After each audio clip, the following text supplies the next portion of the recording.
Thank you very much, and welcome to this meeting of Cabinet. My name is Jonathan Lester. I am the leader of the council, and I will be chairing this meeting. In addition to those councillors present in the room, we have some councillors joining us remotely. I will now check that they can see us and hear us. So we have Councillor Davis. Thank you, Leader. I can hear you. Thank you. We can see you and hear you. Thank you very much. And Councillor Crockett. Yes, Leader. Thank you. See and hear you. Thank you, and thank you for attending. You're very welcome. And we have we have group leaders in attendance as well as scrutiny chairs. So I'll now formally open the meeting. The agenda papers and other relevant information for this meeting are available for public viewing on Herefordshire Council's website. The Council is streaming this meeting live on Herefordshire Council's YouTube channel and making a recording. To ensure that the recording quality is maintained, please speak as clearly as possible and keep background noises to a minimum. Microphones should be muted when you're not speaking. Only one microphone will be able to be used at any one time. If you do have an issue with your microphone, please let us know and we will sort that out. Please make sure that all devices are turned to silent. That includes laptops. So if we can all make sure that we're all muted accordingly with the technology. Others are permitted to film, photograph and record our public meetings, provided that it does not disrupt the business of the meeting. If any members of the public in attendance do not wish to be filmed or photographed, please notify a member of staff. As we move through the agenda, in addition to discussion by Cabinet members, I will invite group leaders or their representatives to indicate if they wish to provide the views of their group or submit any questions.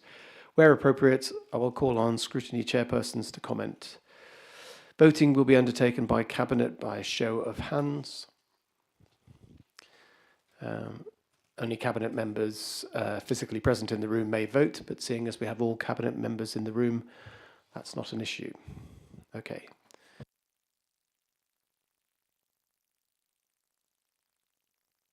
Okay. Right. First item on the agenda is apologies for absence.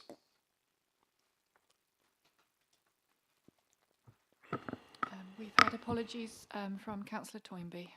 Okay, thank you very much.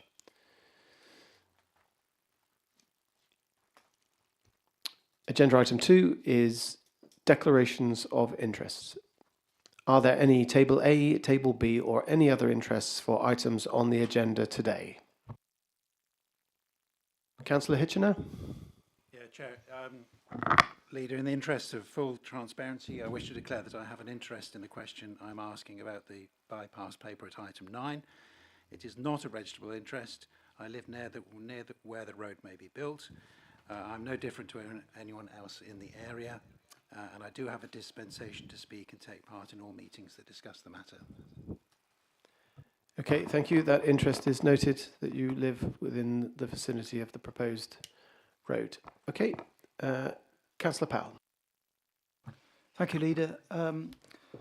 With regard to agenda item 9, I declare an interest is a very tenuous interest, but nonetheless tenuous interest with regard to that in my capacity as the chairman of Hereford Rugby Football Club.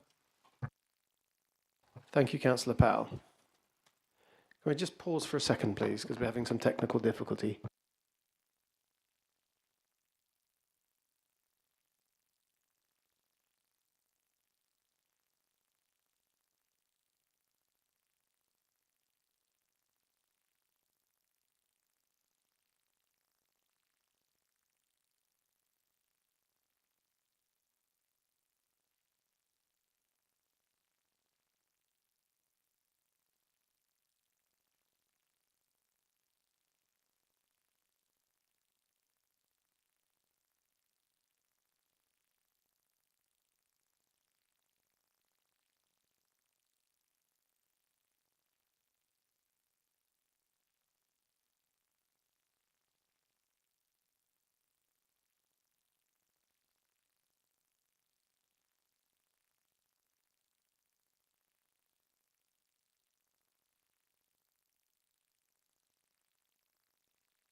Just some technical difficulty that I think we've resolved.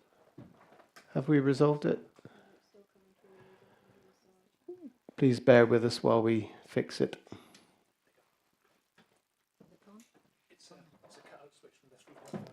Yeah, okay. No, it's still there.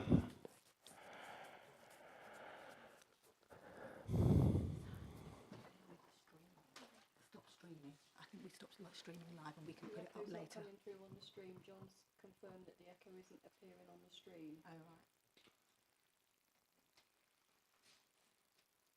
Do you want to stop for 10 minutes? Where is IT? Do you want to stop? Yeah. Stop recording. Right, can we just pause for 10 minutes while we sort out this problem, please? Thank you.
Thank you very much. And we've just had a small recess while we fixed a technical problem, which has now been resolved. So thank you for that.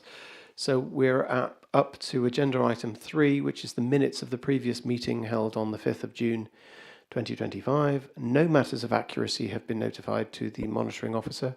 Cabinet members, are you content that the minutes of the 5th of June are an accurate record and should be signed? Yep, thank you. That's unanimous. Okay.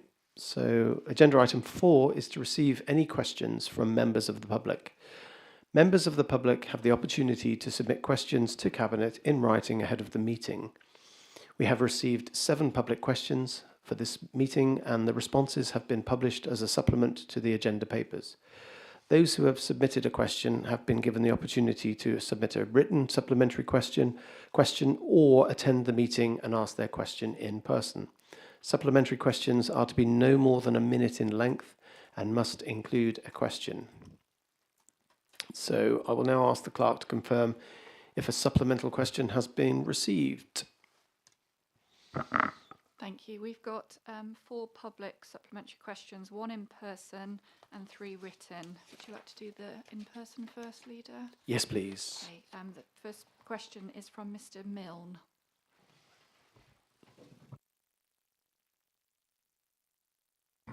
Right. For the purposes of our global audience, I'll unscramble the acronyms we commonly use, so I may go slightly over the minute. The Cabinet member's response makes no effort to answer my question as to how his proposed bypass phase 1, otherwise known as the Southern Link Road, might be affordable and effective, since it would have to be funded by local council taxpayers and lacks the sustainable transport elements of the South West Transport Package, since the active travel measures he refers to, funded by the Levelling Up Fund, grant won by the previous administration, are entirely separate schemes. Instead, he strews blame. First, for returning March's local enterprise partnership money, found to be a loan that previously he had asserted was a grant, and second, on the drawdown of Section 106, which presumably refers to Bloor Homes West's contribution, was for Phase 2 anyway. I ask again how he can continue to believe his standalone Southern Link Road, supported only by a 2-page strategic outline business case for a £10.3 million spend towards a road set to vastly exceed its £35 million price tag, might be affordable, realistic and effective. Thank you for the question, Mr. Milne. Councillor Price.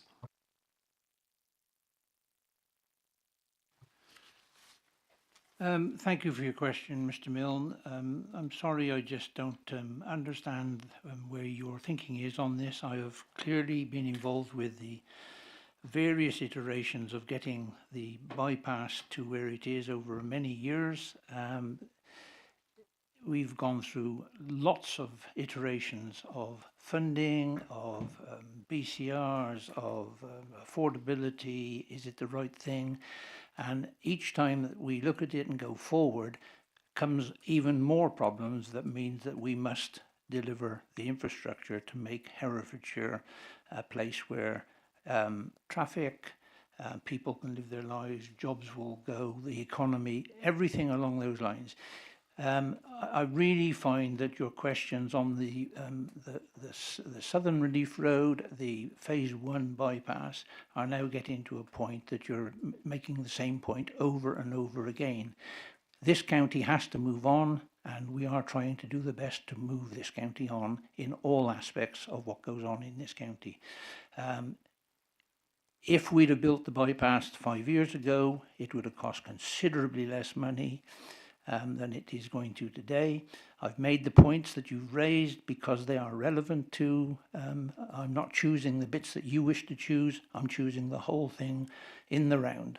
So I believe that this is the right thing to do for the benefit of the county, and we are at a stage of development that we are discussing later on today to go to procurement.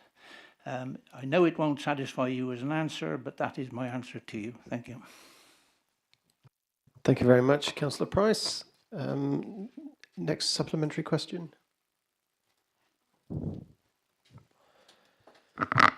next supplementary question is from Tracy Bowles, which I'll just bring up on screen.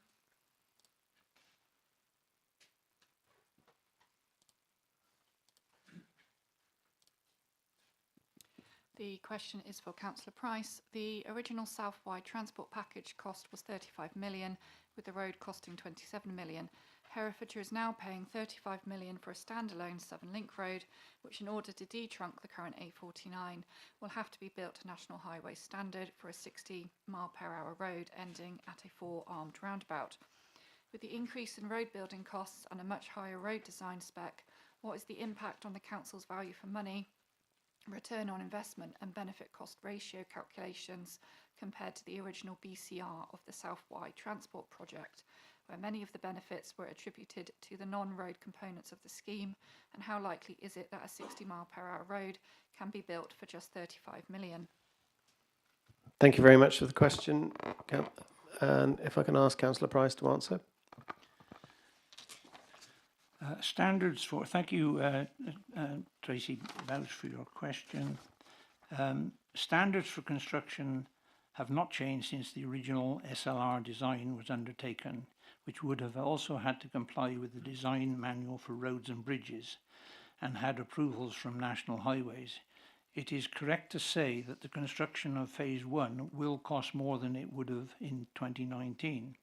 Had the bypass not been cancelled by the previous administration, it would have been built by now at a lower cost, and the funding for it would have come from government funding.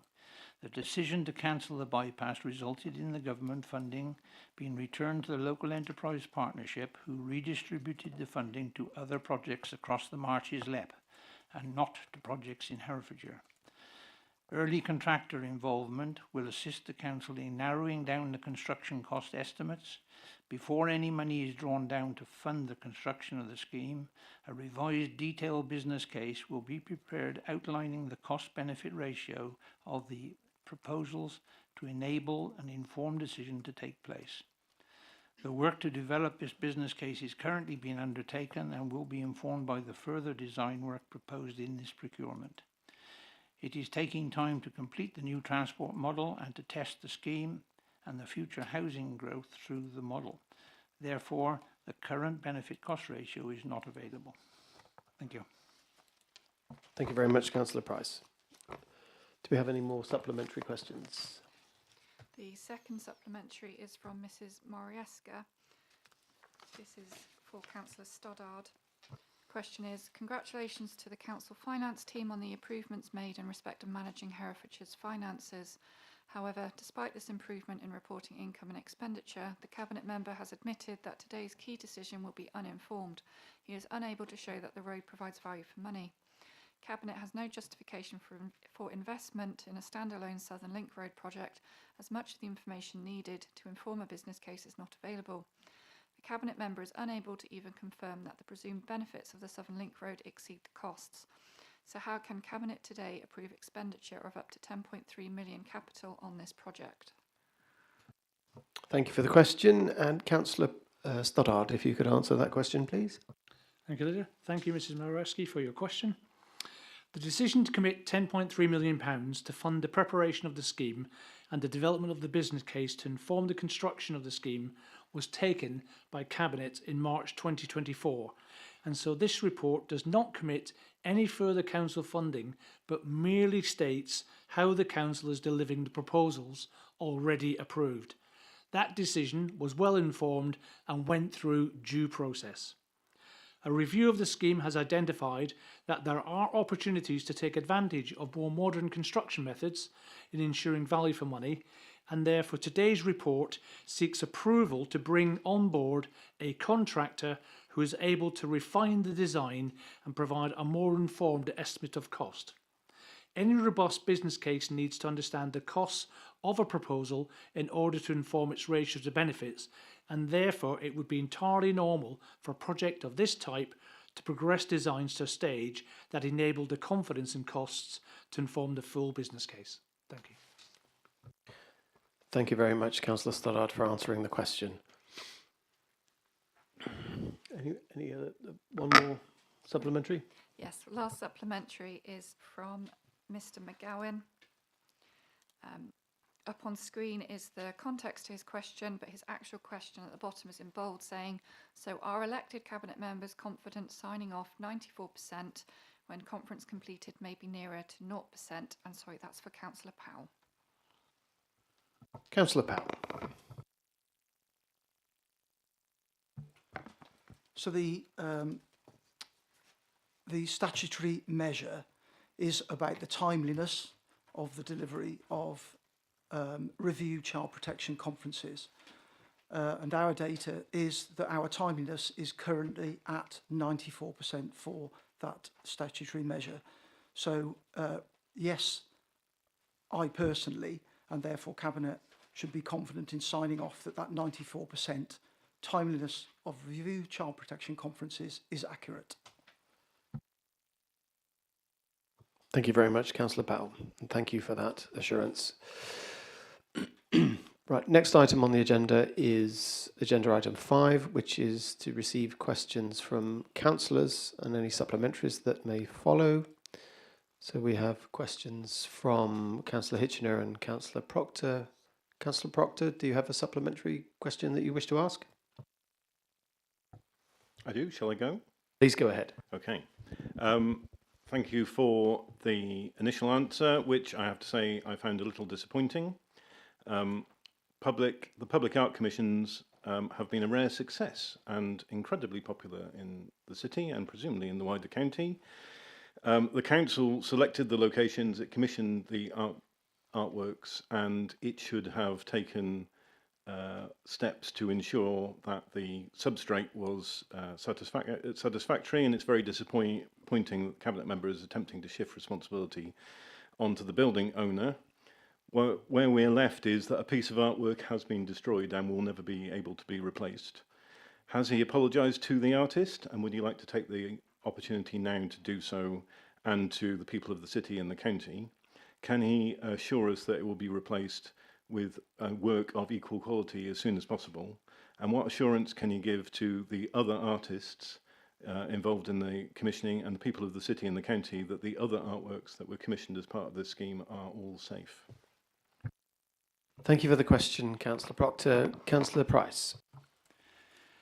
Thank you for your supplementary question. There's quite a bit in that, and I agree with you. The murals were very successful and have benefited Hereford substantially in people coming to visit just to see them. But I'm unable to comment further at this stage, as the council is working with the building owner to consider possible options for a way forward. Thank you. Thank you very much. The matter is still being considered, but we'll note everyone's concerns. Right, okay then, so the next item on the agenda is agenda... Oh yes, that's right, yes, sorry Councillor Hitchener, I was trying to make up for lost time, but your supplementary please. Yes, thank you, Leader. Councillor Price might have thought he was getting away with it today. So once again, you have failed to provide a properly reasoned response. There is no doubt whatsoever that the roundabout on the Cleon Road will require 5 arms. Otherwise, there will be no link to phase 2. So a much larger roundabout is going to be required. Isn't the real reason for not having 5 arms is that you need to alter, isn't the real reason for not having 5 arms is that if you need to alter the roundabout at this stage, you will also need to reapply for planning permission, which would hold up your plans to get diggers on the ground before the next election. You're clearly determined to get the project over the line, whatever. The failure to provide a business case which satisfies the Green Book is clear evidence of this. Instead, all we have at the moment is a 2-page business case which is based on unsupportable claims.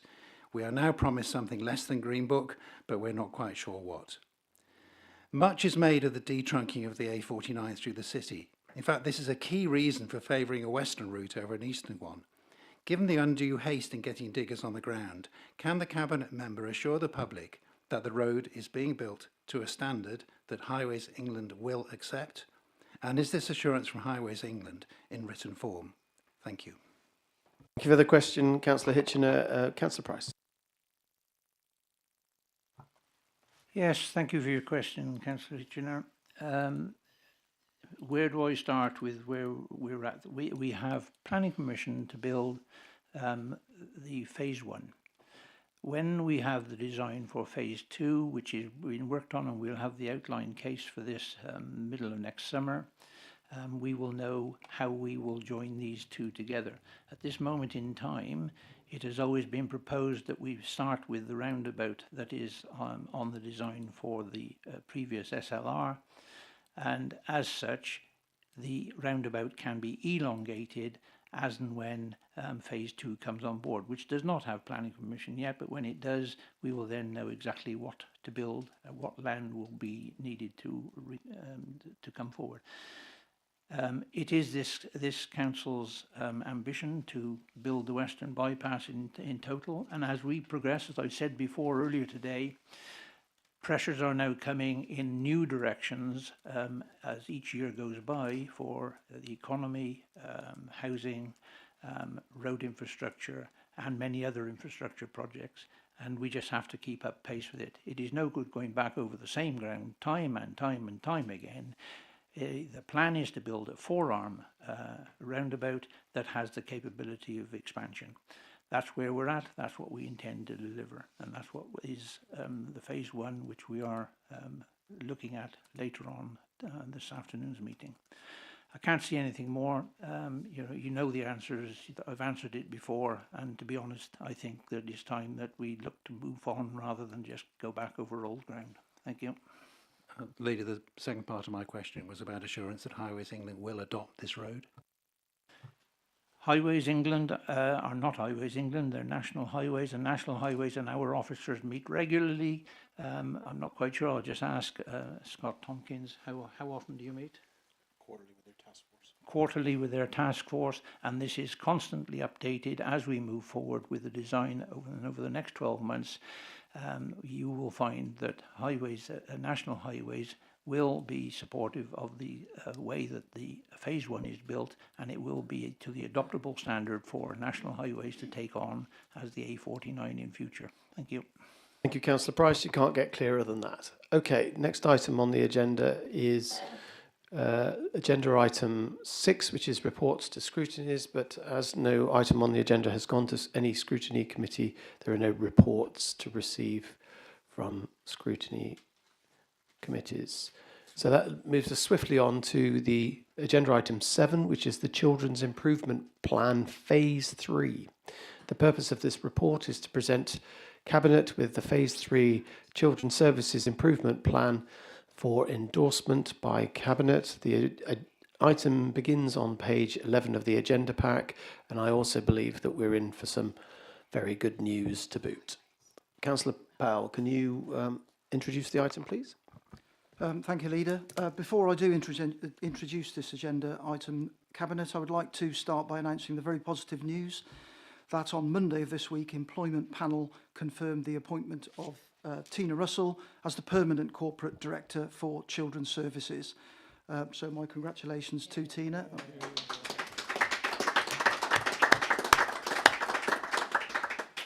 And then just in terms of the papers that before you, the covering report for this particular agenda item, obviously that appointment does update the position on paragraphs 7 and 8 in that particular report. So with regard to the particular agenda item, phase 3 of the Children's Improvement Plan, I wish to record my thanks to the Corporate Director for her development of this approach and for her leadership to deliver the improvements required. Also alongside the Director, her leadership team and the managers and staff who have delivered and continue to deliver improvements in our practice and our approach to supporting and working with families.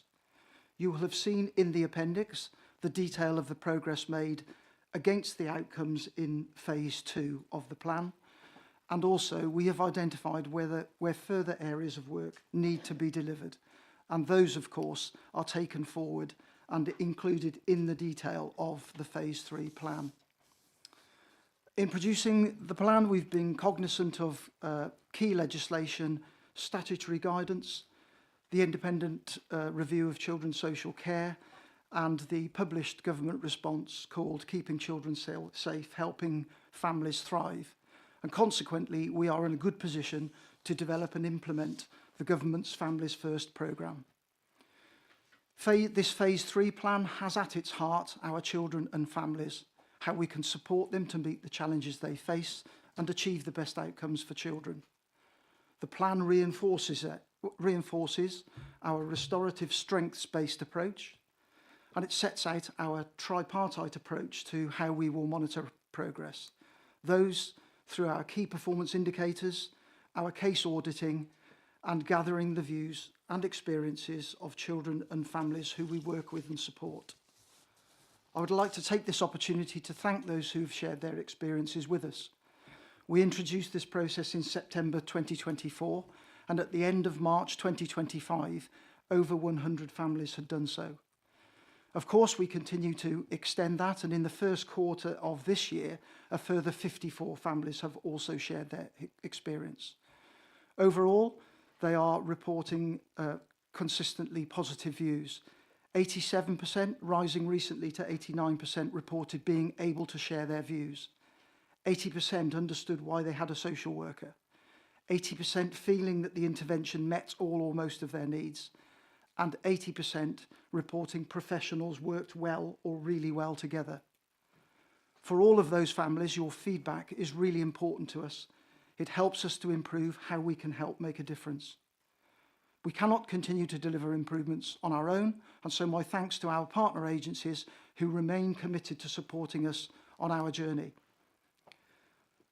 The Independent Inspectorate Ofsted's 7th monitoring visit report was published this morning, which I urge Cabinet to read if you've not yet had the time. In my view, it is very positive. Ofsted report that the quality of practice for children in care has improved at pace since the last monitoring visit. They report the Director of Children's Services, leaders and managers have worked with conviction to allow social work to flourish, and consistently stronger practice is improving the experience and outcomes for children in care. In conclusion then, the approach taken during phase 2 of the plan is clearly making a tangible difference, both in terms of quality of social work and the pace of improvements. And therefore, I commend the phase 3 plan and the related recommendations for this agenda item to Cabinet. Thank you very much, Councillor Powell. Cabinet, if you have any questions about the improvement plan phase 3, Councillor Stoddart. Thank you, Leader. Tina and Councillor Powell, can I just go on record to thank you publicly for the level of service and the hard work you've done and the efficiency that you've set about turning round children and young people's into the efficiency that it is today. I think it's very much in support of our overall aspiration of a child-friendly Herefordshire, I think, which we really want to take forward. And I think from my perspective for finance, it shows that both a high-performing directorate and one that operates within budget are not mutually exclusive here. And in fact, actually, I think you're now operating under budget, as demonstrated on quarter 4 report last year. And I think you're delivering an exceptional level of service. So from me to you both, thank you very much. Thank you, Councillor Powell. Councillor Stoddart. Councillor Swinglehurst. Thank you, Leader. And yes, and like Councillor Stoddart, thank you for what you're doing. And I'm so glad that you're going to be staying here and doing more of it, because the tracking of this journey, and it does feel like that. It's just interesting, the triangulation with the ILACs 2022 recommendations, implementation, you know, it's been, the grip has been astonishing. So here is a recommendation, here is something that needs to be done, this is how we're going to do it, this is how we're getting on with it, here's the monitoring, and here it is. And not relying solely on our internal processes to tell us what we're doing, but the reaching out in order to get reflection from others, and really important from the children and families over what is it that we're doing, and are we doing it, are we improving, are we getting there? And I find that to be just an excellent way of working and listening to those voices. And then of course we have the other external voices through the process of Ofsted, and you know, going through this report that's come out today, it's paragraph after paragraph of praise, and I think that needs to be recognised. We've always got enormous ears for criticism that's negative, and I think we should equally have due regard to praise, because it's important to recognise that good work, that hard work with our social workers and teams, because this doesn't happen by magic. To read that we have effective action to safeguard children. Children in care make progress, their needs are met. Managers and practitioners demonstrate a shared ambition and reflective practice which contributes to safer and better informed long-term outcomes for children in Herefordshire. We're all corporate parents, this stuff matters. I thank you for it. I think the point that Councillor Powell makes about that kind of, you know, if you can look back on phase 2 and go, okay, right, you know, this is what's happened. Phase 3, therefore, I too share that level of confidence, really, and but also interested in families' first coming through, what's that impact? You know, it starts to feel as if actually this is an improvement journey that's gathering pace, momentum, and I just wondered if what your reflections are on that. Thank you. So thanks, Councillor Swinglehurst, for those comments. You are right, Ofsted are the independent arbiter, if you like, of where we're at. But it's also important to remember that we have the government-appointed Children's Commissioner, who also has scrutiny on this. That Commissioner chairs the Children's Improvement Board, where a significant amount of detail is shared. Clearly, in the very early stages of the monitoring visits, Cabinet will recall that Ofsted reported some concerns about the pace of improvement. The phrases in the report today recognise that pace of improvement has significantly progressed, talks about the convictions of leadership and managers to create the environment for social work to flourish, and of course the impact on the outcomes. We are in a good place, we believe, to deliver against the Families First programme. That has 4 outcomes. For children and young people to stay together to get the help that they need. Children and young people are supported by their family network. That very much is in line with our restorative strengths-based approach of working with families, managing risk within the family environment, the broader network, and indeed within the community. And children and young people are safe both in and outside of the home. The previous Ofsted monitoring visit report, you will recall, Cabinet had a focus on criminal exploitation. Some refer to it as risk outside the home, and that was largely a positive report. We're not complacent. Our Get Safe approach continues to build, and staff become more and more experienced in supporting those children who are at risk outside of their home. And the 4th outcome is that children in care and care leavers have stable and loving homes. So we acknowledge we are still on that improvement journey, hence phase 3 of the plan. But we are seeing progress. This is reported positively by the Inspectorate. The Children's Commissioner also holds to account in the Improvement Board. Thank you, Councillor Swinglehurst, and thank you for the answer, Councillor Powell. Any other Cabinet members want to ask any questions? One of the questions enshrined in the Apollo of Delphi is the maxim, know thyself.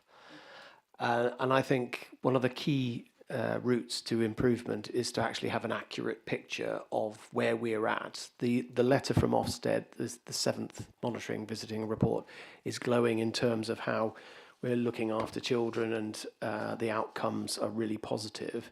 But there are some places where there's obviously room for improvement as well, and that's why we've got phase 3 of the improvement journey to embark upon. But my question would be, how well do you think, Councillor Powell, we know all the positives, we're really cited on those, but how accurate is our picture of ourselves so that we can know exactly how we can go from strength to strength? Well, obviously we commit in phase 3 of the plan to exactly that, knowing ourselves well. At the start of this, I spoke about where we've reported positively on the outcomes in phase 2, but also where we've identified where we need to do further work, and that feeds into phase 3. The Ofsted monitoring report identifies a couple of additional areas for us where we already knew that we needed to do further work, and that was subject of discussion with Ofsted during their monitoring visit. We have our tripartite approach to measuring our progress against those outcomes. Our understanding of our key performance indicators clearly tells us where we are doing well and where we need to do more. Our case audit practice is improving. We are seeing improvements in cases that are audited to be good, and reductions in those which require improvement, and reductions in those which are found to be inadequate. Having mentioned the inadequate, I would want to give the assurance that where there is a case audit that it is inadequate, it does in no way mean that a particular child or children subject to that case are unsafe. That is not what it means. So yes, we do know ourselves well, and for me, probably the really important indicator of us understanding and knowing is that feedback about the experience of children and families. That's really important to us because that helps us to really understand what it feels like to those families, whether they felt supported, whether they understand why they may have been subject, for example, to a child protection plan, and importantly, what support we can put in place to help that family and the child progress for no longer be on that child protection plan. So I would say we do know ourselves well. Excellent. Thank you very much. And if I understand it correctly, in an inadequate rating or a rating that's not good might be not because the child is not safe. They're perfectly safe. It's just the problem that a meeting was missed or something that was programmed was missed in the procedure, something like that.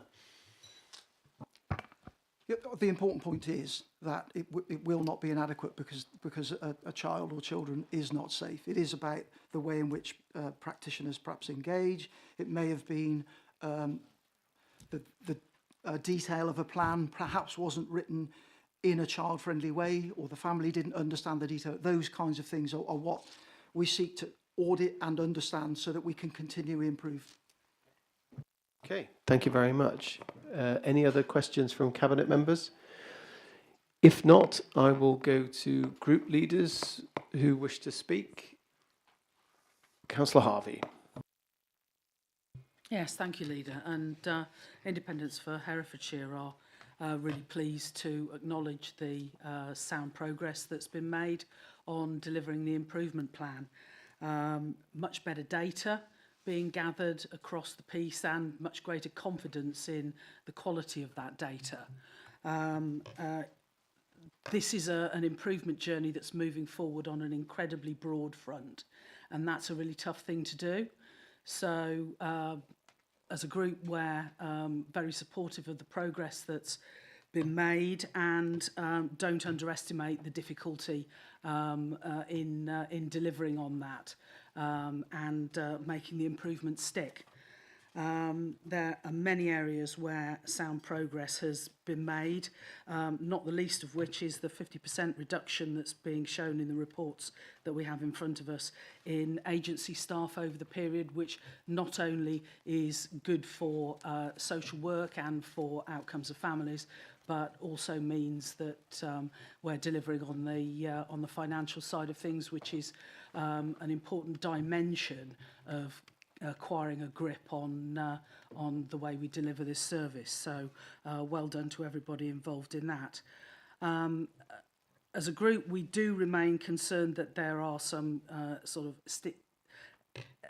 sticky areas, or areas that are whilst making progress, are maybe they're not as far forward as certainly we would have liked to see. Repeat referrals and repeat child protection cases bouncing back to us. We're still more than 1 in 5 boomeranging back, and you know, as a group, we'd really like to see some stronger progress on those reducing those repeats. But I recognise it's a tough professional judgment in signing off on those, but hopefully if we're learning the lessons from the bounce backs, we're improving the judgments that we're making about those cases. Also, the allocation stability for children in care and child protection are both well below 50% presently. And we've got 2 out of 5 frontline social workers who are still not permanent.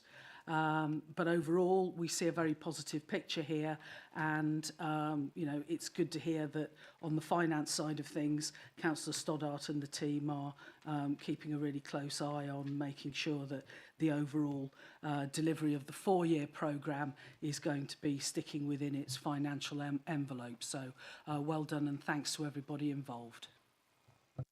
Thank you, Councillor Harvey. Any more group leaders? And sorry, Councillor Fagan, I should have said you're here to substitute for Councillor Toynbee, who can't be here for personal reasons. So you're very welcome. Thank you for your attendance, and over to you. Thank you, Councillor Lester. And yes, congratulations, I think, to absolutely everybody in Children's Services, because this has been a very long, hard journey, and there's a lot of work that's gone into it and a lot of dedication from a lot of people. So the Greens would really like to extend appreciation for that. So it feels like a good news story. It feels like the pace is improved, which is absolutely fantastic. The plan is easy to read. It's tangible. It links directly to the Ofsted requirements. So I think that you know, it's in a good position. I think knowing ourselves, understanding the impact of the service on children and families, which have been identified in the vision, how we make a difference to them, being an employer of choice and partnership working, the importance of that. Make for a good vision. Just in terms of the partnership working, I think we'll probably have to keep our eye on the health outcomes, and given that there are so many changes within the NHS coming, how will we ensure that the ICB provide the necessary support for emotional mental health, dental support, therapeutic interventions? I think we're going to have to all keep our eye on the ball as far as this goes, because we know that those early years, particularly looking at the issue around dental health, those early years are vital to continued good dental health throughout your life, and it's a definite case for invest to save. Looking at the messaging, the message we're sending the ICB in terms of dental access, particularly for those who've had an initial wobbly start.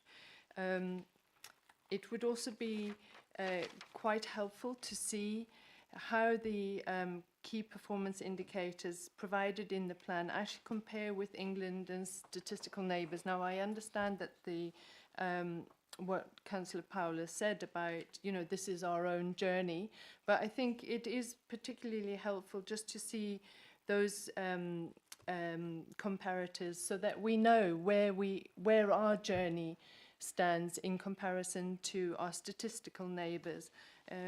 You know, all these changes for Herefordshire come at a good time for social care, children's social care in the country, when the government has actually taken on board the changes that are required, and that the localities model, for example, that has dovetailed well into the family first model. So you know, we're in a good position to maintain that. One other question was really about child-friendly Herefordshire, and it is the question of how we actually embed that in policy for all of us in the council, because at the moment it's a good concept and it's one that we've all bought into, but it doesn't stand anywhere in policy. And so, for example, the local transport plan consultation didn't really embrace the impact on young people, and I think we need to make sure that we establish this going forward, that as we come hopefully out of our improvement journey, we've actually embedded child-friendly Herefordshire into council policies across the board in Herefordshire, so that we are continually ensuring that whatever decisions we make embrace that concept. But thank you very much. Thank you, Councillor Fagan. Councillor Davis, you've had your hand up, sorry. Over to you, Councillor Davis. Thank you, Leader. My thanks to Councillor Powell, and it is a very welcome news that Tina will be continuing. I think it's important that we have continuity through our council.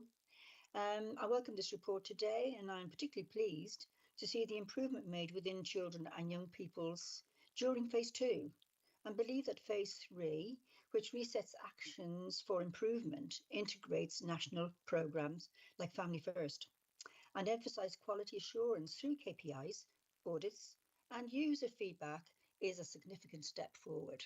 Thank you. Thank you very much, Councillor Davis. Yes, I would agree with all of those things. Finally, Councillor James? Nothing to add. Okay, thank you very much. Right, okay then. Well, you have the recommendation before you.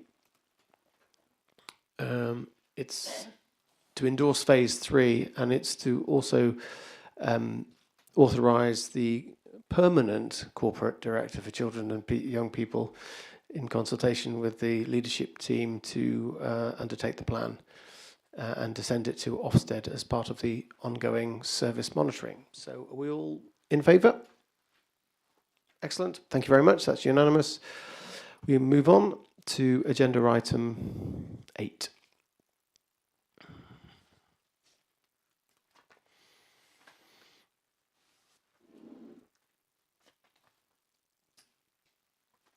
So agenda item 8 is the domestic abuse strategy for Herefordshire 25 to 2028. And so this is to approve the strategy for domestic abuse for Herefordshire in accordance with the requirements of the Domestic Abuse Act 2021.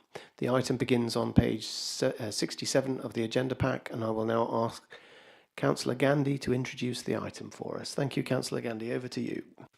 Thank you, Leader. I'm pleased to present the final draft of the Domestic Abuse Strategy 2025 to 2028. The strategy has been developed through consultation and engagement with the community, local providers, services, and with people who have lived experience of domestic abuse. This has largely been through the Local Authority Domestic Abuse Partnership Board and our commissioned Lived Experience Advisory Network.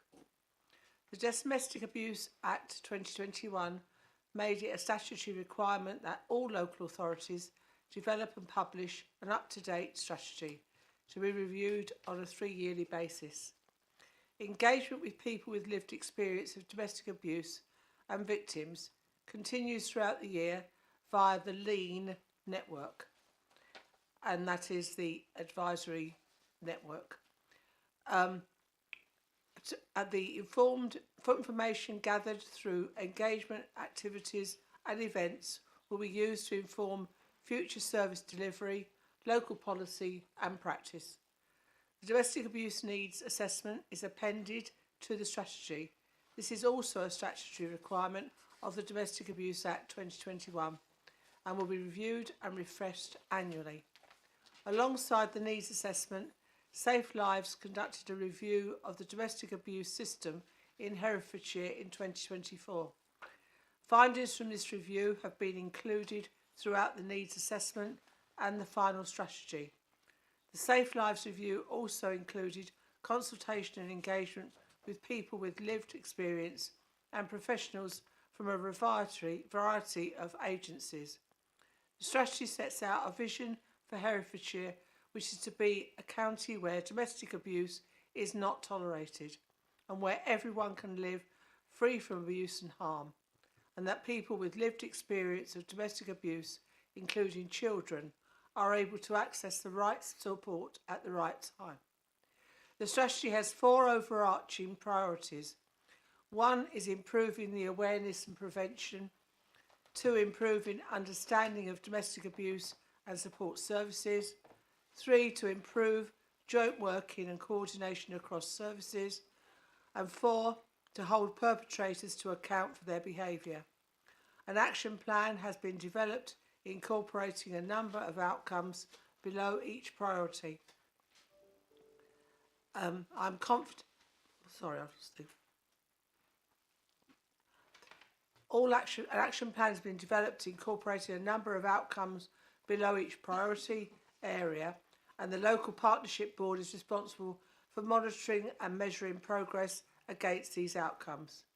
To avoid any confusion, I can confirm that within the strategy document itself, where data is referenced, on page 8 it refers to local statistics, on page 13 intimate partner violence, suicidal and self-harm research, they are national statistics, and within the needs assessments data sources are all listed.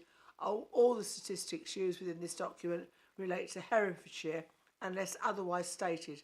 For example, some estimates from Safe Lives relate to local statistics but are based on data from the Office of National Statistics. Thank you.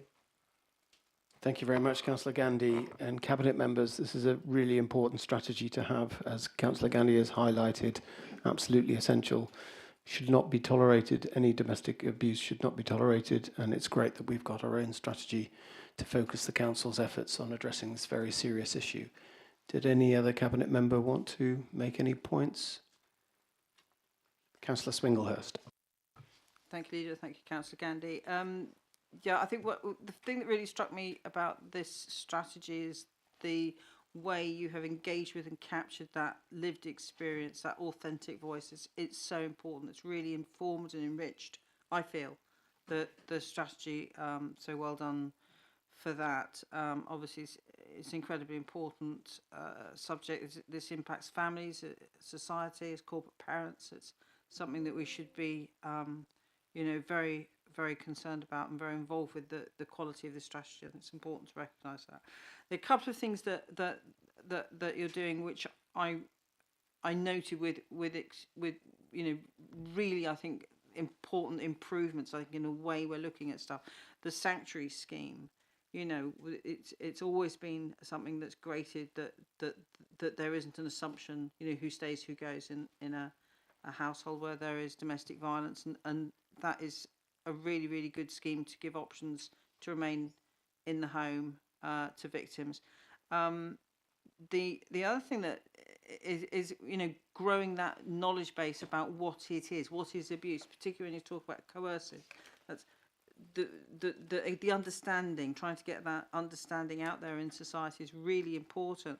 And that the more people understand, the more you are likely to start to see reporting levels rise, which could then take us to, I think it was something that Councillor Powell called directionally ambiguous data. In other words, a rise doesn't mean a rise in absolute terms, it means a recognition. And how do we separate those things out? And then the final thing that I wanted to highlight was the Cut It Out scheme that you're running.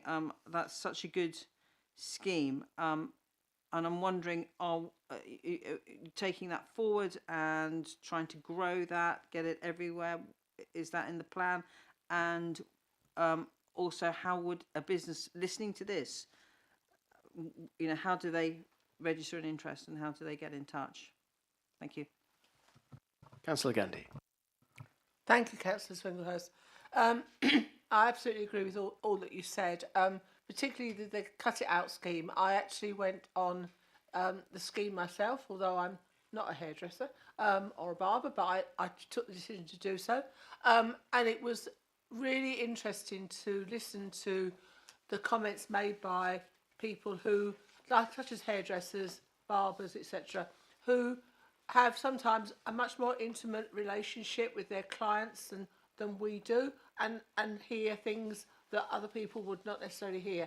And we would want to roll that out to people like nail bars, to physiotherapists perhaps, to people that are having massages, areas where women and sometimes men go and are perhaps willing to make comment about things in their private lives that they wouldn't make to professional people. So absolutely, I think these sort of schemes are really important.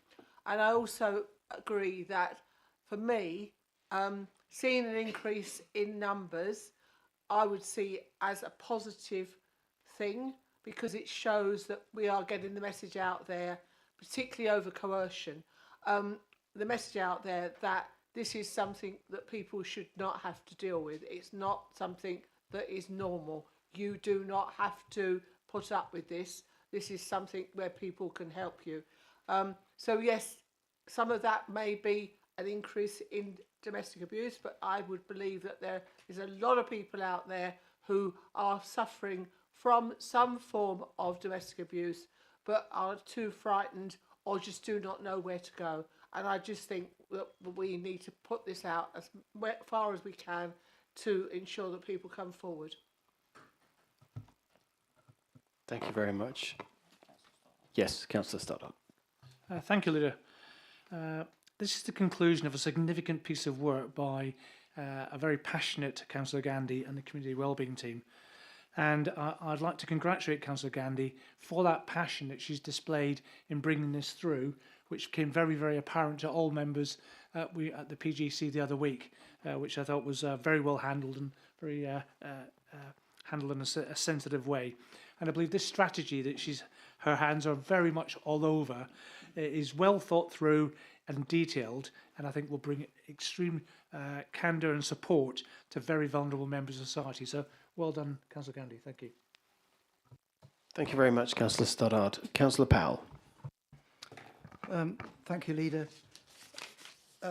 Just to confirm that with particular regard to children's services, the Children's Services Senior Management Group have conducted 2 workshops to complete a specific children's plan, which will report into the Multi-Agency Partnership, Domestic Abuse Partnership Board, and the detail of that plan is currently being shared with wider service partners, so specific support there for the rollout of the strategy.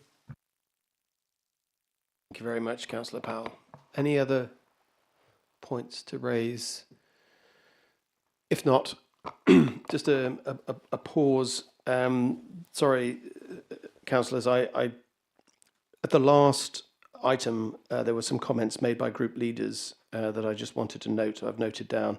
So before I go to group leaders about this item, I just wanted to reflect on some of the points that were made by Councillor Harvey and Toynbee. So, Councillor Powell, Councillor Harvey made the point about statistical neighbours with regard to re-referrals, and it's my understanding that those re-referrals, the number of them has gone down so that it's level with our statistical neighbours. So just to point that out. But I think one of the things I think we should reflect on is just making sure that we are monitoring closely those re-referral numbers and we have a strategy for dealing with that. I know we do, but I just think we need to go on record as acknowledging the fact. So the other thing that was mentioned is that I think Councillor Toynbee was right to flag up the issue of the changing situation with the ICB.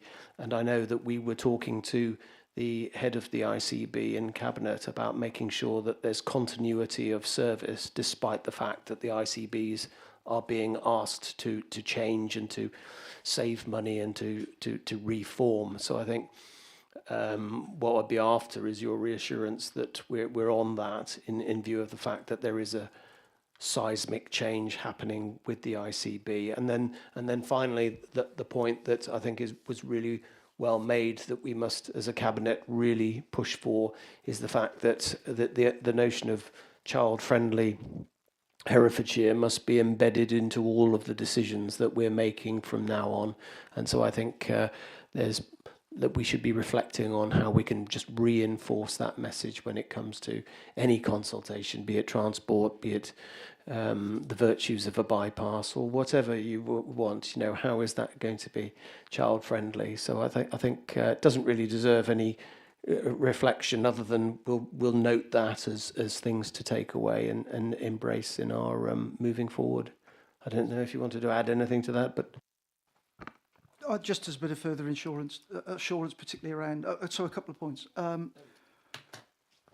So obviously, England averages and statistical neighbour data are helpful in that it helps us know ourselves compared to other areas which are a bit like us. But we are all unique areas, and every child and every family is an individual. So whilst we use them as helpful comparators, we absolutely do not view them as targets, because at the heart of all that we do is keeping children safe. So every case has to be considered in its own way at that moment in time. Specifically with regard to the repeat elements, there are 2 measures when it comes to repeat child protection. One is for where there is a repeat within 2 years, and the other measure is where there is a repeat ever across the timeline. In terms of the 2-year repeat, we've seen those reduced from 54 last year to 43. And in terms of ever, we've seen reductions from 103 to 63. So we understand it. We understand the detail of it. We do grip it, but we are not complacent about it because they are important for the reasons that were explained. Just one little point of order. You did reference Councillor Toynbee. It was actually Councillor Fagan. Councillor Fagan, it's already been pointed out to me. It's an old habit. I do apologise, Councillor Fagan. And the point about health is really important for a range of reasons. But of course, and yes, we are cognizant of it, we are aware of it, but most of the focus of that work is delivered through the Herefordshire Children's Safeguarding Partnership, which is where police, local authority, health as the three so-called joint and equal partners, and latterly education all come together. So that's where it does get significant focus. And I would commend Children's Scrutiny previously. They've had health partners at Children's Scrutiny to have conversations about health-related performance. So there obviously is an opportunity to do so. And just while I've got the microphone for 2 seconds, just to report. So there was a conversation about our quality assurance approach, and there will be some full sharing of details on that quality assurance approach at the next Children's Scrutiny meeting. And thank you, and just as I say, apologies for not acknowledging those really key points that group leaders made. So back to group leaders, but we're now on agenda item 8, which is the domestic abuse strategy. So did any group leader wish to make any comments? Councillor Harvey. Yes, thank you, Leader. And really pleased to hear Cabinet members mentioning the schemes like Ask Angela and Cut It Out. Really important schemes that have been set up and give people opportunities to just reflect on whether they're in a position where they need to seek help or have a little nudge in the right direction from somebody who's looking in on their situation. Those schemes are fantastic. It's a sad situation, but abuse seems to be rising more generally, and abusive behaviour in person and online. We're seeing it in society more widely, and the risk is that people become tolerant of that because they're seeing it a lot. It's turning up on their phones, and I'm really supportive of this as a document, but abuse is happening more than just in the domestic environment, and obviously it's something that's very complex and touches all sorts of different areas of our council's operation, whether it's people who are in the customer services team, getting inquiries about housing and benefits and that sort of thing. So I'm hoping that across all of our service areas where we're customer facing, our staff are getting the right sort of training to identify where people may be experiencing pressures that are rooted in an abusive situation, and are able similarly to pub and nightclub staff and hairdressers and other cosmetic service providers are able to respond appropriately. It's a good, solid strategy, and of course, as with everything, the proof of the pudding will be in the eating, and I'm sure the passion that Councillor Gandhi shows for the subject and Cabinet's intention to take a one council approach to things will hopefully mean that this will be broadly enacted, as well as being a good articulation of what we aim to do here.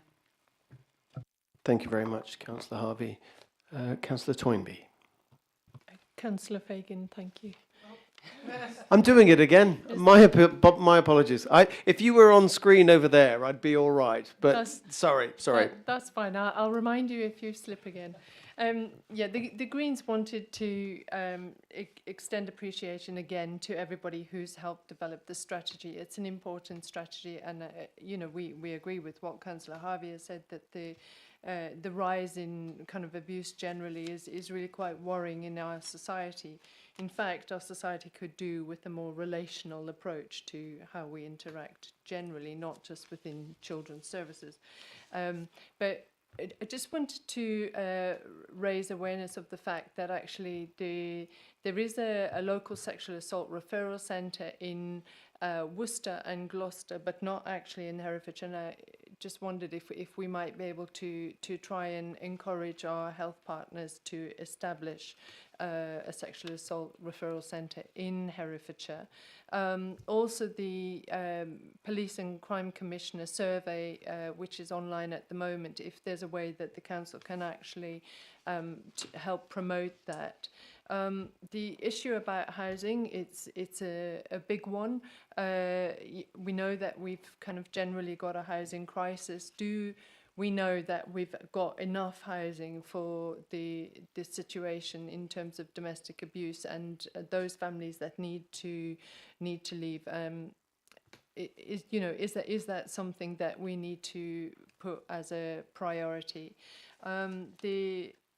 We're just looking at the sanctuary scheme and the freedom programme, wondering whether there are any face-to-face trainings available in Herefordshire that members can participate in to get some more information. And a question about the Domestic Abuse Local Partnership Board. There's a lot of reference to the board, but not actually any sort of guidance as to who makes up the board. And while it's great having partnerships in the county, sometimes we can find that the same people sit on the same partnership boards, and it becomes quite a sort of insular loop. So it's just really about how progress on that how the board will monitor progress on the strategy and how we access information about that board. With reference to the priority 1, awareness and prevention, on page 87 it refers to cultivating a generation of young people who are better equipped to recognise and navigate healthy relationships. And we think that this is absolutely crucial. Alongside the making sure that nobody in the rural areas is silent, but we need to make sure that within our schools we are actually informing a generation of young people on positive, let's say, positive masculinity, positive relationships, and actually trying to capture that early, because the median age of 30 suggests that actually there's a whole generation of young people coming up who perhaps don't have the right grounding in relationship work. And if we can do more to improve that, I think it would be a good investment. And then one final thing, the domestic abuse recording in the children's social care referrals dates back to 22-23, and there must be more up-to-date data on that, and it would be helpful to see that at some point, just to see actually what the trend is and whether that is sort of something that's on the increase since 22-23. Other than that, just to welcome the fact that the report authors took on board the contributions about involving the NFU and We Are Farming Minds, so that we can try and incorporate the rural issues that often lead to silent sufferers. Thanks. Thank you very much, Councillor Fagan. Okay, right. Any other group leaders wish to? Councillor James? Thank you. I mean, this is one of the areas which is under-publicised and and Councillor Fagan actually mentioned the issue, the fact that, I don't think young people are taught about this as a problem in schools, because I do think it is a problem. On page 106 and 107, we've got rather contradictory figures going on here. It's a gender identity, and it goes on page 106. It says the police reported that the various years, the percentage of females and males that have been reported with domestic abuse, which shows that male reports never go above 30%, whereas in the following page we see that the males, the figures are never below for 50% or 40%. The figures don't actually correlate with each other, but I don't know why that is. If you note the highest, I should say, as far as males is concerned, is nearly 50%, whereas in the totals on page 106, the highest is 30%. They don't actually make sense in that respect. But I do think, you know, that there is an issue as far as the reporting of male abuse. I've known cases where, you know, it tends to be males don't wish to report the situation sometimes that they are in. They feel it's an indication of their masculinity or whatever it is, that they're in a situation like that. Whereas the opposite is the case with females, that they feel frightened to actually report it. And so, you know, I do wish that, you know, this was taught as the problem, that because many young people are unaware that there's such a thing as domestic abuse. Thank you very much, Councillor James. And last but not least, Councillor Davis. Thank you. I'd like to thank Councillor Gandy for all your hard work in bringing this domestic abuse strategy to Cabinet today. Domestic abuse significantly impacts society, affecting physical and mental health, homelessness and public service costs. With an estimated 25,000 odd in Herefordshire having experienced domestic abuse, 68% being female and 4,500 being children. Implementation, please, as quickly as possible for this strategy. Thank you. Thank you very much, Councillor Davis. Okay, so you've, Cabinet, you've heard the observations and comments from group leaders. Councillor Gandy, did you have any comments for Cabinet?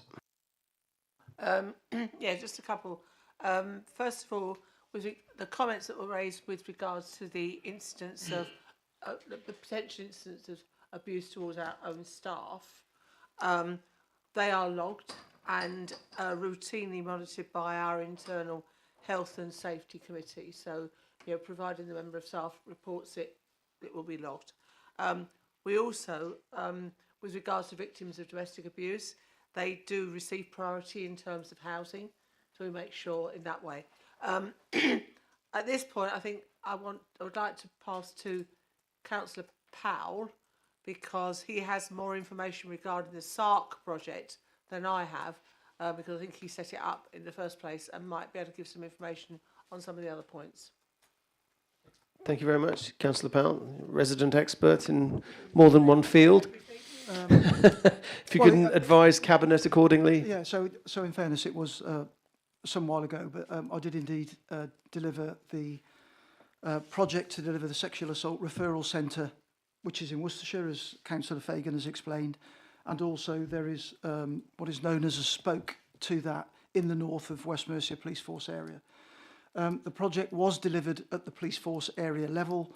That was in line with national guidance, and it was delivered alongside, in those days, clinical commissioning group partners across the force area. The SARC itself is absolutely about the immediate response and needs to be built with very particular standards for evidential integrity, which I'm sure you'll appreciate.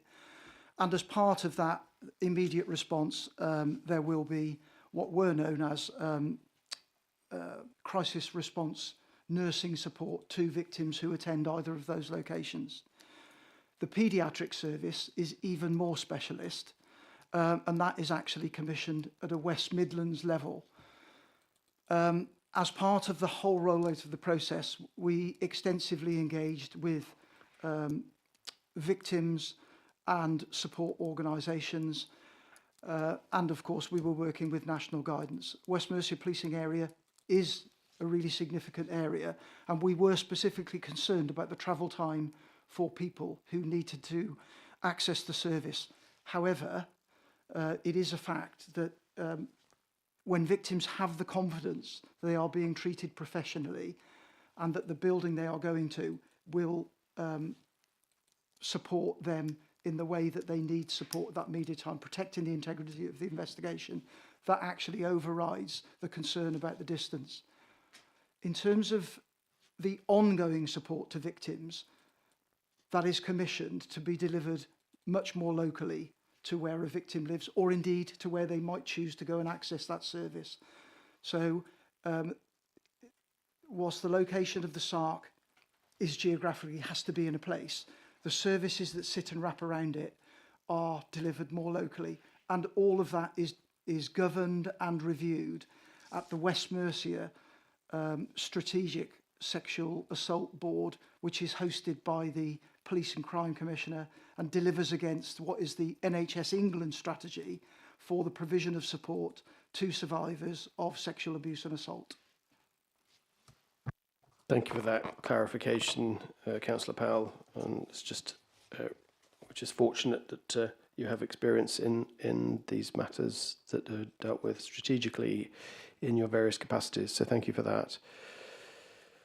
There was a query about the statistics on pages 106 and 107. I don't propose to correct those in the meeting, but if we can just check that the figures add up, I would appreciate that.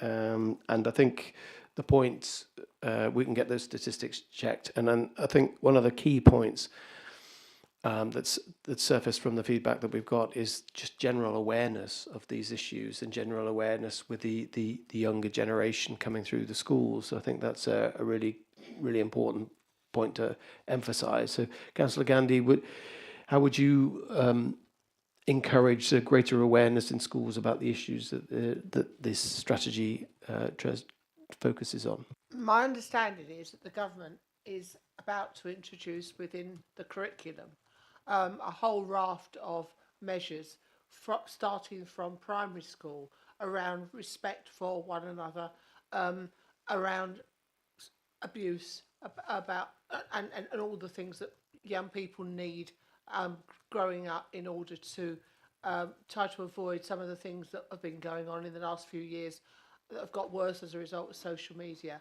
So I think we're waiting to see what the government brings out with regards to the changes in the curriculum, to see whether that impacts upon our strategy and whether it impacts upon what we do within Herefordshire. Thank you, Councillor Gandhi. And Councillor Powell? Just specifically with regard to the data. So reviewing data regarding children where domestic abuse is present in their lives through their referrals, their assessments and child protection plans, and their interventions is part of the Children's Services Domestic Abuse Action Plan that I referenced earlier. So again, some assurance that from a children's perspective, we really understand the detail of the data and their exposure to domestic abuse. Thank you. And in summary, I think we've received some really helpful feedback from group leaders, and so we'll make sure that those comments are brought before the partnership board to incorporate it in their action plan. Okay, so we have the recommendations before us. The strategy is to be approved for implementation, and that they approve the progress updates, and any refresh associated with the needs required would be delegated to the Director for Community Wellbeing. So all in agreement of those two recommendations? All in agreement? That's unanimous. Good. Okay, excellent. Thank you very much, and thank you for those contributions. So we now move to agenda item 9, which is the procurement strategy for the Hereford Western Bypass Phase 1. So the item is to seek approval for the procurement strategy and authority to procure and award a contract to a contractor through a two-stage procurement process. The report also seeks to inform members of the land acquisition strategy for the land required to construct the Hereford Western Bypass Phase 1. The item begins on page 189 on the agenda pack, and I will ask Councillor Price to present the item. Thank you. Thank you, Leader. This is the procurement strategy for Phase 1 Western Bypass. The decision for Cabinet today is a straightforward procurement procedure.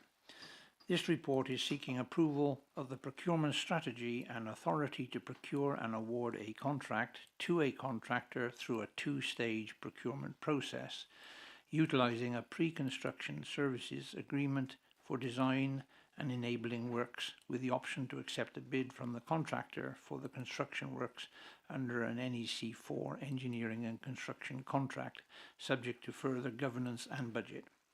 The report also seeks to inform members of the land acquisition strategy for the land required to construct Hereford Western Bypass Phase 1.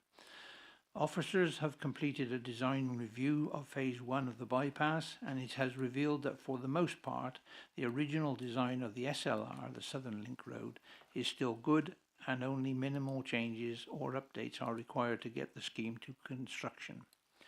It is therefore the right time to bring on a construction partner to help finalise the designs and to assist with working with National Highways and Network Rail in completing the approvals for the design.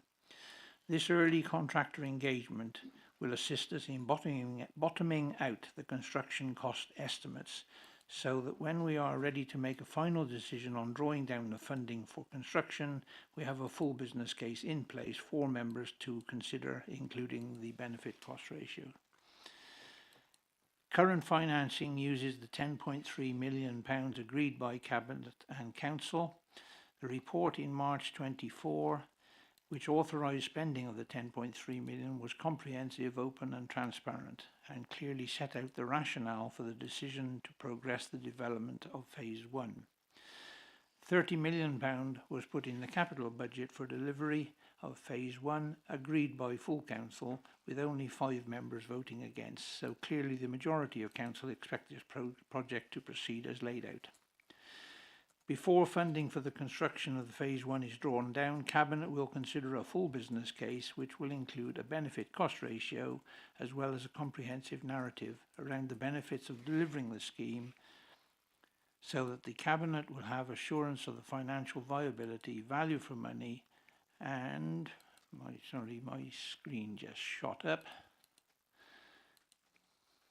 Will have the assurance of the financial viability, value for money, and legal implications of the decision to award a construction contract.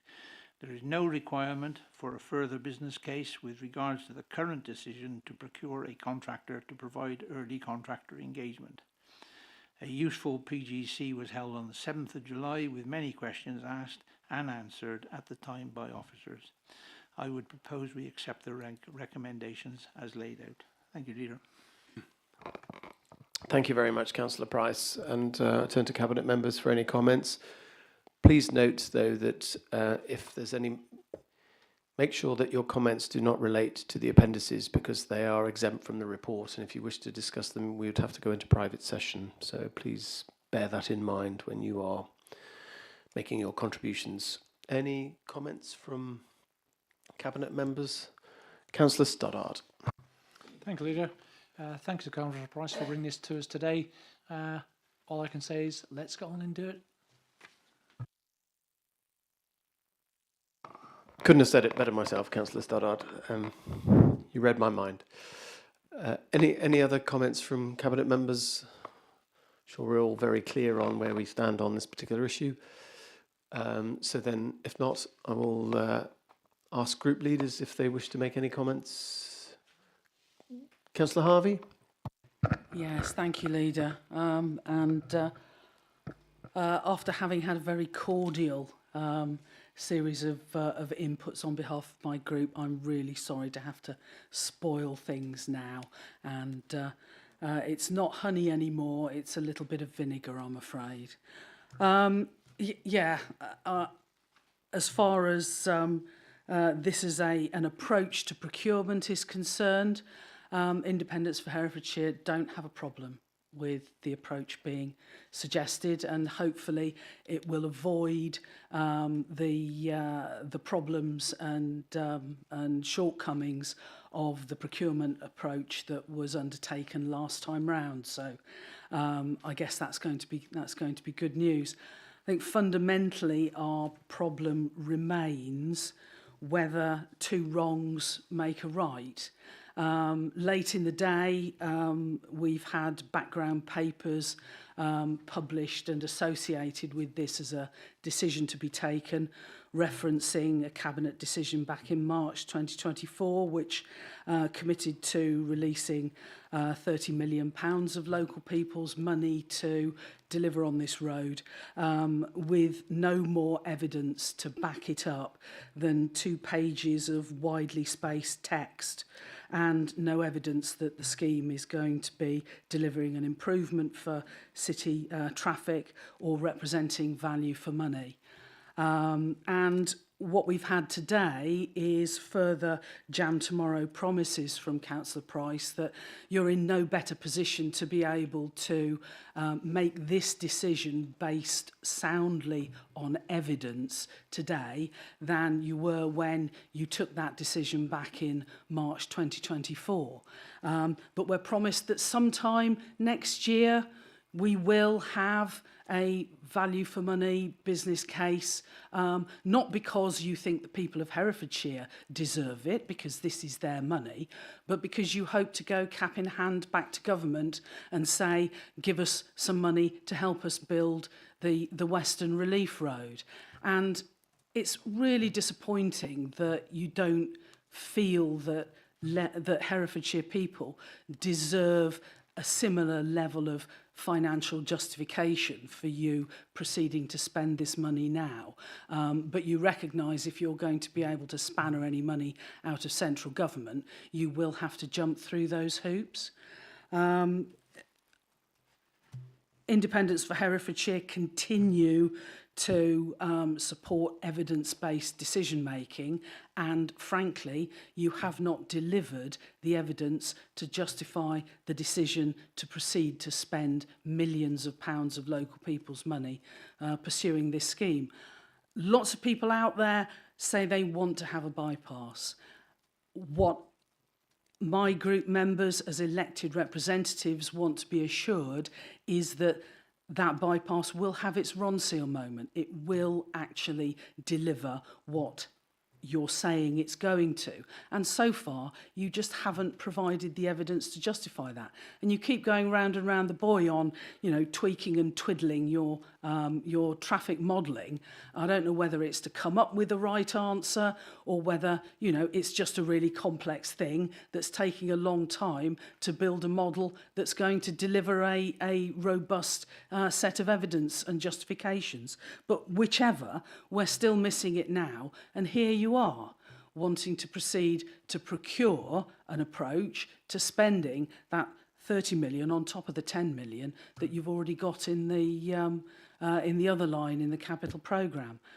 We think it's a poor show. We think that if this is so easy to justify, if this is such a no-brainer decision, that you really ought by now to have come up with the evidence to support it. And our preference would be that the total money is not released at this stage and that it's actually phased in a way that brings forward the procurement approach alongside a business case, and that the funding is released for spending at the point where the business case and value for money analysis evidences and supports what it is you're proposing to do.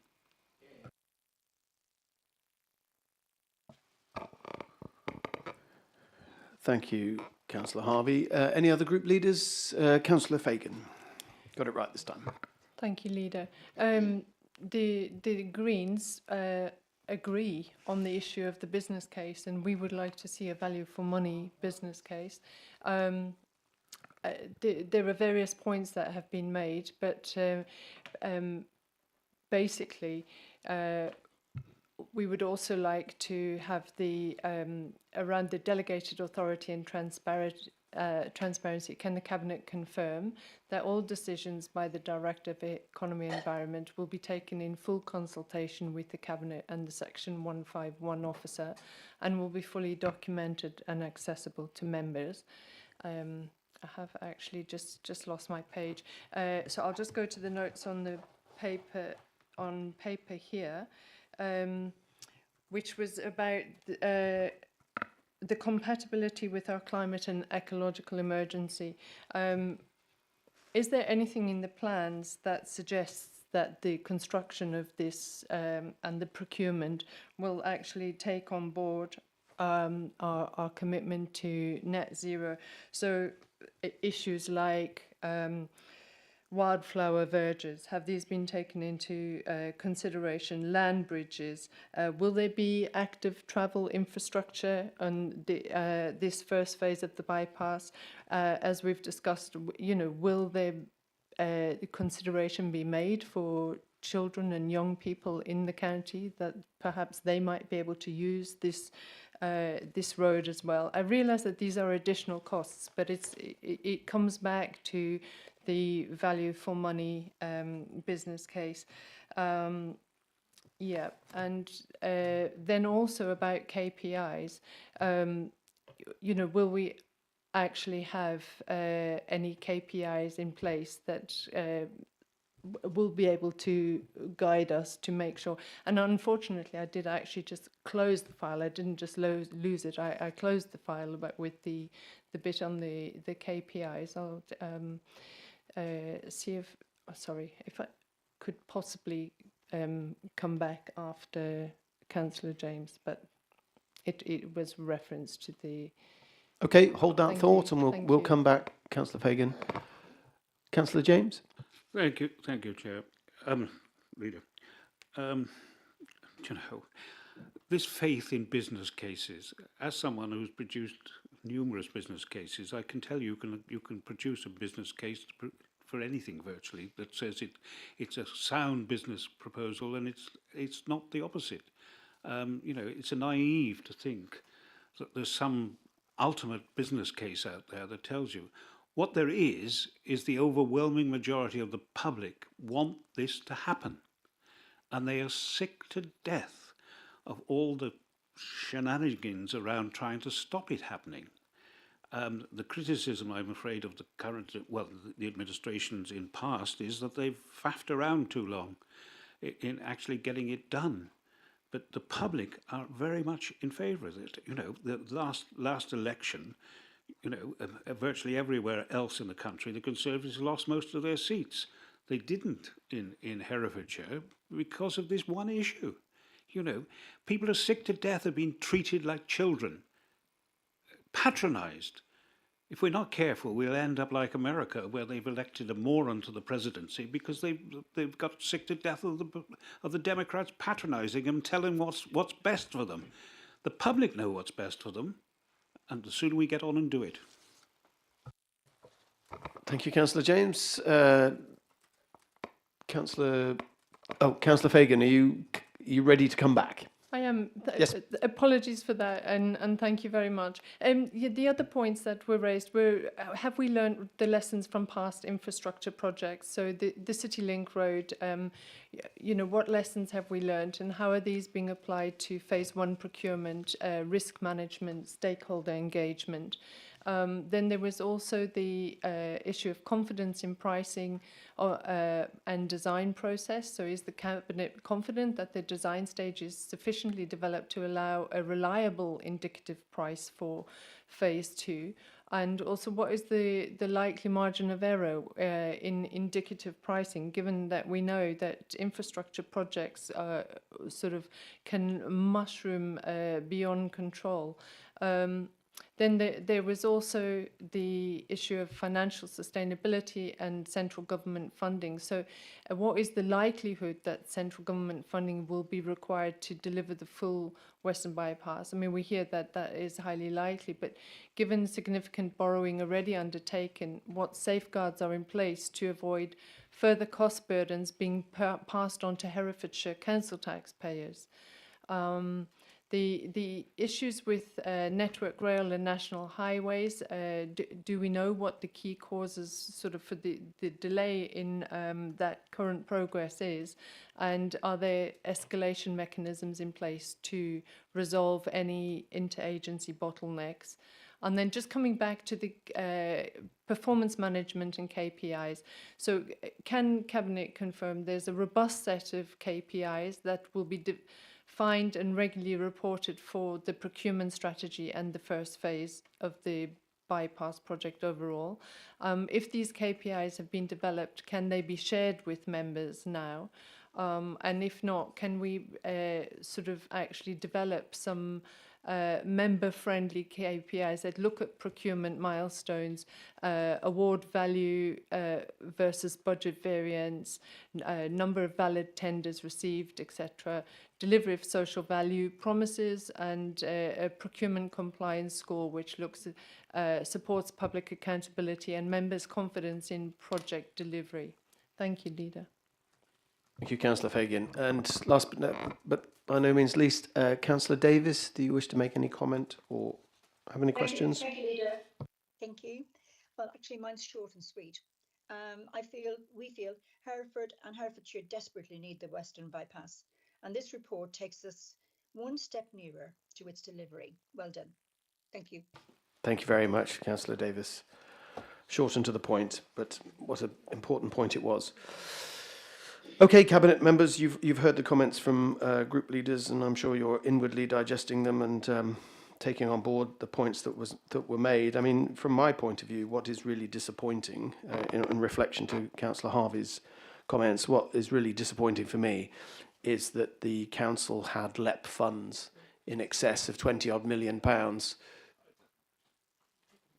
to pay for this project. Planning permission was granted, and there was an issue with appointing a contractor, but we were online to delivering with government money this road, and I'm absolutely in agreement with Councillor Price that had things been different with that LEP money, this road would have been built by now, so we wouldn't have to have been where we are.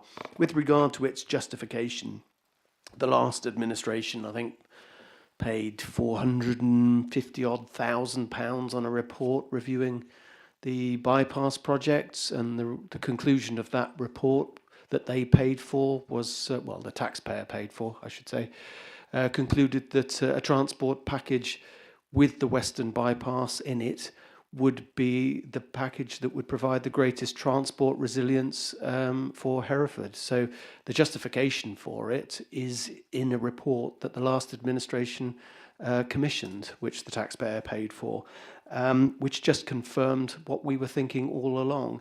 And the justification for the first phase of the Western Bypass was established with the application for the LEP grant, which is why they gave us a huge sum of money to pay for the project. But unfortunately, when the project was cancelled, the money was redistributed elsewhere.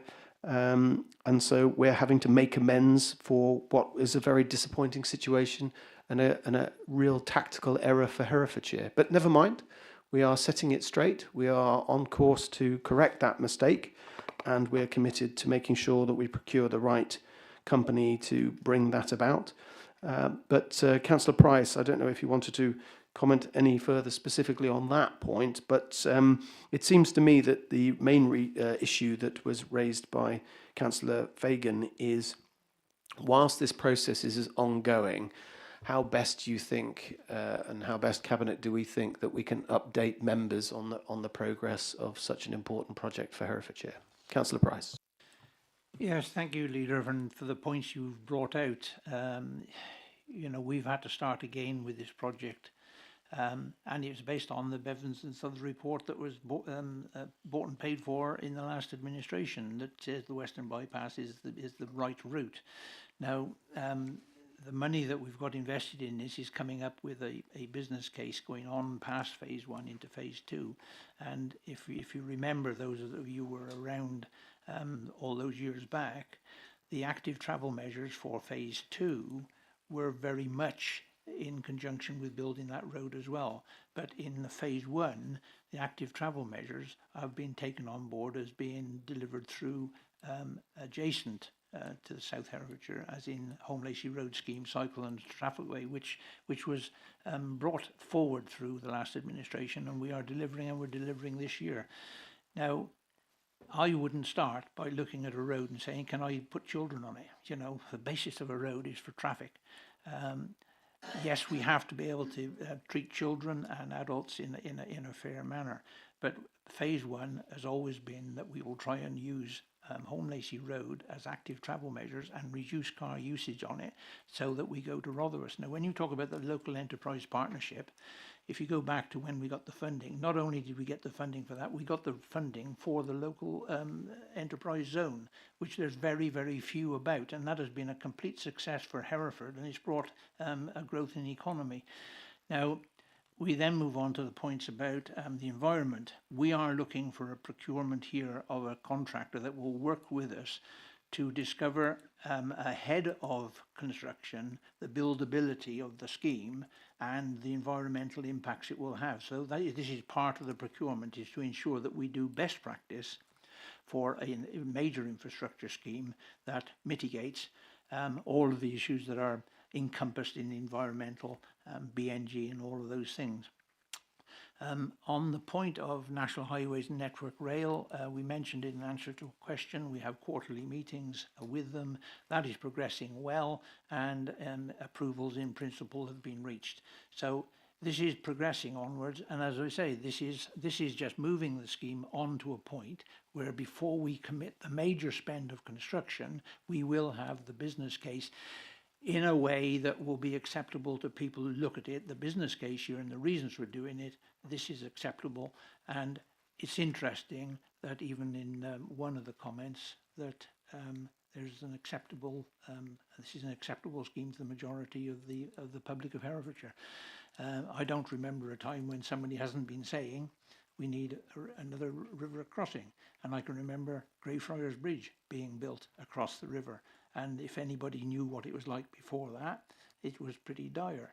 And the inner city relief road was eminent as part of that, not the city link road that was mentioned later on. If you are trying to build in a built-up brownfield site, it doesn't matter whether it's houses or roads or any infrastructure, you will meet problems going forward. We hope that the case for building the phase one of this bypass, it is across mostly open countryside. It is not affecting too many property houses in lived-in accommodation. And at the end of the day, you know, we are where we've got to, and we are progressing it to a point where when the major decision for the money is concerned, you will see the reports and all of the reasons why we will be going ahead with it. Thank you. Excellent. Thank you very much, Councillor Price. Right, well, we have 5 recommendations in front of us, Cabinet. First of all, that we agree the strategy for procurement and all of the other necessary steps that are highlighted on the agenda. I'm not going to read them all out, A to E. So, all in favour? Okay, that's unanimous. Thank you very much. So agenda item 10 is to close the meeting. I would like to thank everyone for their attendance and their contributions. The next meeting is scheduled for the 25th of September at 2:30. So I will now formally close the meeting. All members of the public are requested to leave the building promptly. Please ensure that you have taken all of your personal possessions with you and return your visitor's pass when you leave. Can I now ask that the live stream is stopped?